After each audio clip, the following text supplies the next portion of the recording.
Le pays de l'Angleterre est connu pour beaucoup de choses.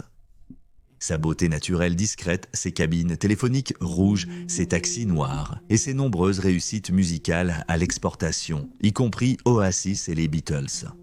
Cependant, c'est aussi le foyer de nombreux mystères les plus effrayants du monde, y compris un large éventail d'affaires non résolues dont beaucoup ont depuis disparu de la vue du public. Dans l'épisode d'aujourd'hui, nous explorerons 2 affaires troublantes d'Angleterre. Maureen Dutton. Le meurtre non résolu de Maureen Dutton en 1961 est peut-être l'une des affaires non résolues les plus choquantes et macabres de Liverpool. Maureen n'avait que 27 ans au moment de sa mort et était une femme au foyer anglaise typique. Son mari, Brian, était un chimiste de recherche qui travaillait pour la société Imperial Chemical Industry, souvent abrégée en Imperial Chemical Industry. Juste 3 semaines plus tôt, Maureen avait donné naissance au 2e enfant du couple, Andrew. Ils avaient déjà un fils de 2 ans prénommé David. Selon tous les contes, le couple avait un mariage heureux et menait une vie normale, ce qui est peut-être pourquoi le meurtre de Maureen était d'autant plus perturbant et choquant pour la communauté locale. Le 21 décembre 1961, Maureen est restée toute la journée à la maison du couple sur Tingwall Lane dans le quartier de Knotty Ash. Elle avait prévu d'emmener David visiter l'église paroissiale de Childwall à proximité, mais elle ne voulait pas emmener Andrew car il faisait froid et brumeux dehors. Elle a donc appelé Elsie, sa belle-mère, pour lui demander de garder les enfants plus tard ce jour-là. Cependant, Elsie a dû annuler l'arrangement car le brouillard était devenu si épais qu'elle ne pouvait pas le traverser. Et donc les plans de Maureen ont été abandonnés et elle est restée à la maison avec ses enfants. On sait qu'elle était encore en vie vers 1h30 de l'après-midi ce jour-là. Juste après 6h du soir, Brian est rentré du travail et a immédiatement eu des soupçons lorsqu'il a été accueilli par l'obscurité et le silence. Avec 2 jeunes enfants, la maison n'était jamais calme. Maureen était toujours en mouvement, accomplissant des tâches ménagères tout en prenant soin de ses 2 jeunes garçons. Les soupçons de Brian ont grandi lorsqu'il a vu le déjeuner à moitié mangé de la famille, toujours sur la table de la cuisine. Il s'est déplacé vers le salon et c'est là qu'il a trouvé sa famille. Au milieu de la pièce se trouvait Maureen. Elle avait été poignardée 14 fois dans la poitrine, la gorge et le dos. On croit largement que David, qui était assis à proximité, hébété et regardant sa mère, a été témoin du crime. Andrew était dans son berceau à proximité. On pense que les enfants ont été seuls pendant la majeure partie de 6 heures. Les enquêteurs du commissariat de Old Swan ont immédiatement lancé une enquête sur l'horrible meurtre de la mère de 2 enfants. Ils pensaient qu'un couteau à longue lame était l'arme du meurtre et ont fouillé les buissons et arbustes environnants à la recherche d'un signe de l'objet. Ils ont même fouillé les canalisations dans les rues, mais n'ont rien trouvé. Aucune preuve médico-légale évidente n'était disponible. Maureen n'avait pas été agressée sexuellement et il n'y avait aucun signe d'effraction, ni rien n'avait été pris de la maison, ce qui rendait difficile pour les autorités de déterminer le mobile. Après avoir mené des enquêtes de porte à porte, la police a découvert que personne n'avait été vu entrer ou sortir de la maison et personne n'avait entendu de cris ou de lutte. Puis une jeune femme est venue avec une histoire intéressante. Après avoir vu le rapport de journal sur la mort de Maureen, la jeune femme qui vivait à proximité de Halewood a dit aux autorités qu'elle avait été visitée par un jeune homme qui prétendait être un docteur. Comme Maureen, la jeune femme venait d'accoucher. Elle a supposé que le docteur avait été envoyé pour vérifier son état dans le cadre de ses soins postnataux, mais ce n'était pas le cas. Après le retour de son mari du travail, elle lui a dit que le docteur l'avait agressée indécemment, ce qui a incité son mari à se renseigner sur le soi-disant docteur. On lui a dit qu'il n'y avait aucun médecin en activité dans la région à ce moment-là. L'homme a été décrit comme ayant entre 27 et 30 ans, portant des lunettes à monture de cornes et un manteau gris foncé. Sur la base de ces informations, la police a théorisé que Maureen avait laissé entrer le tueur chez elle en croyant qu'il était une sorte de professionnel, comme un médecin ou une infirmière. Peut-être que la jeune femme de 27 ans s'était défendue lorsqu'il avait tenté de l'agresser sexuellement, et que le coupable avait été pris d'une rage et l'avait attaqué avec le couteau. Un autre étrange suspect possible dans l'affaire était celui du soi-disant bel inconnu. Cet homme a été décrit comme étant plutôt jeune et portant une veste en cuir. Il s'était vu plusieurs fois à proximité des rues le jour du crime. Des témoins l'ont vu courir très vite dans la rue cet après-midi-là. Et peu de temps après, on l'a vu vomir violemment à l'extérieur de l'église méthodiste de Courthay. Un spectateur a noté que l'homme gardait ses mains dans ses poches tout le temps qu'il vomissait, ce qu'ils ont trouvé très particulier. Une femme a affirmé avoir vu l'homme le jour de l'incident. Il avait frappé à sa porte et s'était tenu devant elle en applaudissant. Apeurée, la femme lui a claqué et verrouillé la porte au nez. D'ici le 17 janvier, la police avait recueilli plus de 20 000 déclarations. Avec l'aide de témoins, ils ont constitué une image composite de ce à quoi l'homme aurait pu ressembler.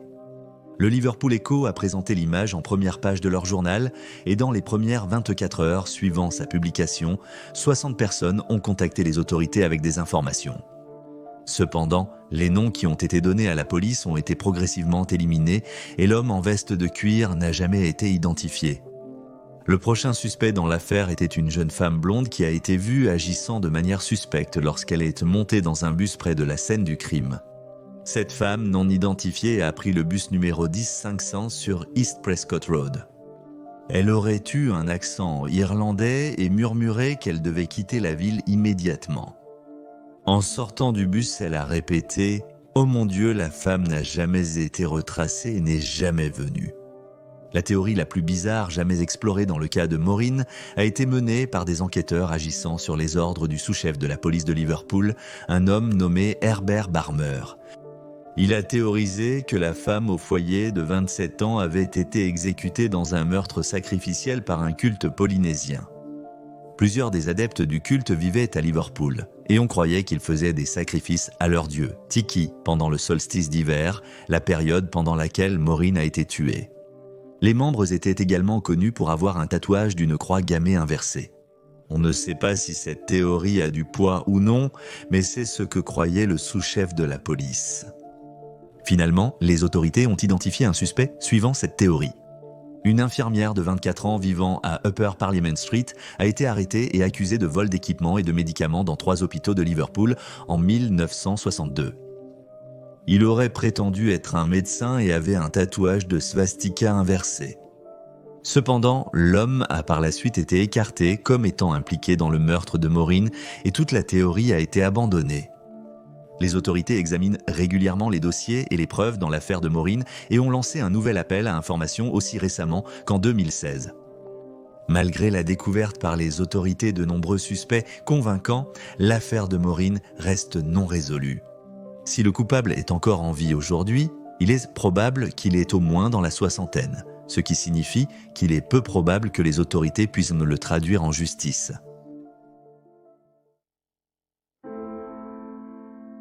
Lynn Bryant.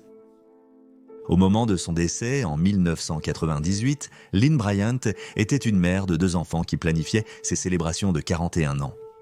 Bien que son cas ait reçu une énorme attention médiatique à l'époque, il a pratiquement disparu de l'esprit du public aujourd'hui. Décrite par ses proches comme populaire, sociable et orientée vers la famille, Lynn était bien aimée et bien connue des habitants du village où elle vivait, Ruan High Lanes, dans le sud de la Cornouaille. Elle avait 2 filles, Erin, 19 ans, Ellie, 21 ans, qui venait d'avoir son premier enfant. Le bébé de 10 mois était le premier petit enfant de Lynn, et elle avait hâte de voir sa famille continuer à grandir à l'avenir. Le matin du mardi 20 octobre 1998, Lynn est allée travailler comme d'habitude. Elle travaillait comme femme de ménage près de là. Après avoir terminé, la quarantenaire a visité ses parents avant de rentrer. Vers 12h45, Lynn a conduit sa Ford Sierra grise jusqu'au garage Harris, dans le village de Trégénie, mais elle a découvert qu'ils étaient à court de carburant. Ensuite, elle s'est rendue au garage Chenoweth à Ruan High Lanes, où elle a acheté du lait, de l'essence et quelques courses. Pendant ce temps, une camionnette blanche délabrée a été vue entrant dans la cour.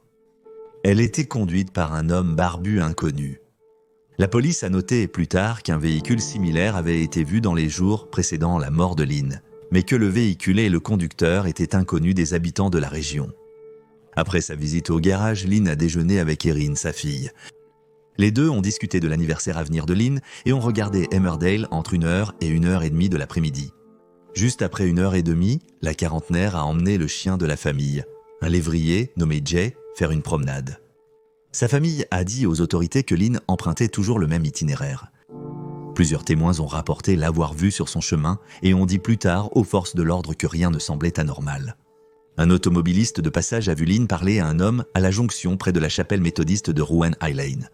L'homme est décrit comme étant rasé de près, dans la trentaine, mesurant environ 5 pieds au bi-9 et portant des vêtements de couleur claire. C'est la dernière apparition connue de Lynn vivante. À 12h30, le corps de Lynn a été trouvé par une femme qui conduisait dans l'allée entre la chapelle et le manoir de Tréville. Paniquée, la femme a fait marche arrière avec sa voiture sur la route et a alerté un agriculteur local qui a reconnu le corps. Alors que les services d'urgence étaient appelés, lorsque l'ambulance aérienne est arrivée à 2h50, Lynn était déjà morte depuis longtemps. Elle avait subi de multiples blessures à l'arme blanche au cou et au dos, le coup fatal l'ayant frappée à la poitrine. Les autorités ont noté que la quarantenaire avait farouchement combattu son agresseur et que ses vêtements étaient dérangés, ce qui les a amenés à croire qu'elle avait été victime d'une agression à caractère sexuel. Les forces de l'ordre ont déterminé que l'arme du meurtre était une lame à un seul tranchant longue de 10 à 14 cm. Il s'agissait probablement d'un canif ou d'un petit couteau de cuisine, mais il n'a jamais été retrouvé jusqu'à présent. Malgré le fait que la police ait immédiatement effectué une fouille des minutieuses de la zone après la découverte du corps de Lynn, un indice intéressant trouvé sur les lieux était les fibres mélangées de polyester coton bleu vif qui se trouvaient sur le corps de Lynn. Ces fibres n'ont jamais été associées à un vêtement spécifique mais sont couramment utilisées dans les polos et les sweatshirts. Elles sont étrangères à Lynn et à sa maison, ce qui a amené les enquêteurs à conclure qu'elles devaient provenir du coupable. Les autorités ont également déclaré qu'en raison de la lutte et des éclaboussures de boue trouvées sur les vêtements de la quarantenaire, elles pensent que le coupable aurait de la boue et du sang sur ses vêtements. Un agriculteur local a rapporté à la police avoir aperçu un homme traverser son champ entre 14h45 et 15h. Cela lui semblait inhabituel car il n'y avait pas de sentier à travers la zone et elle n'était jamais utilisée par les promeneurs. Il a noté que l'homme n'était pas habillé pour une promenade ou une randonnée, portant plutôt des vêtements ordinaires de tous les jours. Un autre incident bizarre qui s'est produit dans le cas de Lynn concerne ses lunettes en écailles de tortue qu'elle portait lorsqu'elle a quitté la maison plus tôt, mais qui n'ont pas été retrouvées sur elle ou avec son corps. La police n'a pas retrouvé les suspects lors de la fouille de la zone. 4 mois plus tard, cependant, le 2 février 1999, les lunettes ont été retrouvées posées sur la boue à l'entrée où le corps de la mère de 2 enfants a été trouvé. Les autorités n'ont pas pu déterminer d'où elles venaient, soupçonnant qu'un membre du public les ait trouvées ou que l'auteur du crime les ait prises comme un trophée et pour une raison quelconque les ait rendues par la suite. L'enquête sur le meurtre horrible de Lynn a été longue. 3444 formulaires d'enquête de maison en maison ont été complétés. 1600 alibis ont été établis. 7884 déclarations ont été prises et 6573 véhicules ont été retracés et éliminés. Tous les hommes âgés de 14 à 70 ans vivant dans un rayon d'1 mile du lieu du crime ont été retracés et leurs alibis vérifiés et ont coopéré. En raison de l'emplacement isolé du lieu du crime, les autorités ont conclu que le coupable était soit un habitant de la région, soit la connaissait bien. Il travaillait peut-être à proximité ou avait de la famille dans la communauté. En 2015, les enquêteurs qui examinaient l'affaire ont réussi à extraire un profil acide désoxyribonucléique partiel des preuves. Bien que des échantillons d'acide désoxyribonucléique aient été prélevés en 1998, les autorités ont dû recommencer tout le processus avec environ 6000 personnes en 2016. Cela a été dû à une nouvelle législation entrée en vigueur 3 ans plus tôt qui avait contraint les forces de l'ordre à détruire les anciens échantillons. Jusqu'à présent, cependant, ces efforts n'ont pas conduit à une arrestation ou une condamnation, bien que 3 suspects aient été blanchis en utilisant le profil acide désoxyribonucléique. En 2018, à l'occasion du 20e anniversaire de la mort de Lynn, les autorités ont lancé un nouvel appel à témoins qui leur a permis de recevoir 160 appels. 27 nouvelles pistes impliquant 13 personnes ont résulté de cet appel. La même année, une reconstitution des derniers mouvements connus de la quadragénaire a été réalisée et rendue publique. Les 3 hommes recherchés par la police pour interrogatoire n'ont jamais été retrouvés ou identifiés. Ces hommes comprennent l'homme aperçu au volant du fourgon dérivé blanc, l'homme qui a parlé avec Lynn à la chapelle et l'homme qui a été vu traversant le champ à pied. On ne sait pas si l'un d'eux a quelque chose à voir avec le crime. En 2016, un ancien officier du renseignement nommé Chris Clark a avancé la théorie que le cas de Lynn est lié à celui de Helen Fleet et de Kate Bushell, toutes deux assassinées lorsqu'elles promenaient leur chien. Kate Bushell n'avait que 14 ans lorsqu'elle a été retrouvée morte à Exwick, Exeter, le 15 novembre 1997. Elle promenait le chien du voisin quand on l'a retrouvée. Elle avait une blessure à la gorge causée par un couteau. Helen Fleet avait 66 ans lorsqu'elle a été battue à mort alors qu'elle promenait ses chiens le 28 mars 1987 dans les bois de Walbury à Western-super-Mare. Aucun des deux cas n'a jamais été résolu et les forces de l'ordre n'ont jamais officiellement lié les 3 meurtres. Le cas de Lynn Bryant reste également non résolu. 300 personnes en deuil ont assisté à ses funérailles au crématorium de Penmount à Truro en décembre 1998. Crime Stoppers offre actuellement une récompense de 10 000 livres pour toute information qui pourrait conduire à une arrestation. Si vous avez des informations sur le cas de Lynn ou de Maureen, vous pouvez contacter anonymement Crime Stoppers au 08005551111 et voilà les faits. Partagez vos théories et spéculations en commentaire. N'oubliez pas d'aimer la vidéo et de vous abonner pour soutenir la chaîne.